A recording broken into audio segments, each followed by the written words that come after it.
শিক্ষার্থীদের উপরে কিভাবে নির্মমভাবে বর্বরভাবে গুলি চালানো হয়, যার পরিপ্রেক্ষিতে পরবর্তীতে বাংলাদেশের সকল শ্রেণী পেশার মানুষ, সেখানে প্রাইভেট ইউনিভার্সিটির ছাত্ররা ছিলেন, মাদ্রাসার ছাত্ররা ছিলেন, অটো চালক, রিক্সা চালক, শ্রমিক ভাইয়েরা ছিলেন, শিশুরা ছিলেন, মহিলারা ছিলেন, সকলে কেউ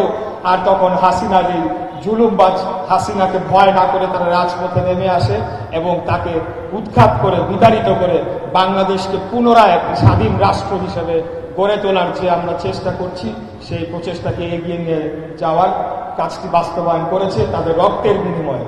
তাই আজকে অন্য বক্তব্য হবে না, আজকে শুধুমাত্র আমি শহীদদের বারবার শ্রদ্ধা বলে স্মরণ করতে চাই। একটা দাবি উঠেছে, এখানে একটা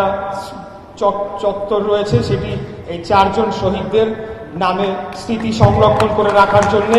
এই চত্বরটি আমি আজকে ঘোষণা দিয়ে গেলাম। ইনশাআল্লাহ অবশ্যই তাদের নামে এই চত্বরটি করা হবে এবং তাদের স্মৃতি যাতে চিরস্থায়ী হয় সেটিকে নিশ্চিত করা হবে ইনশাআল্লাহ, এটাই আমি আপনাদেরকে কথা দিতে চাই।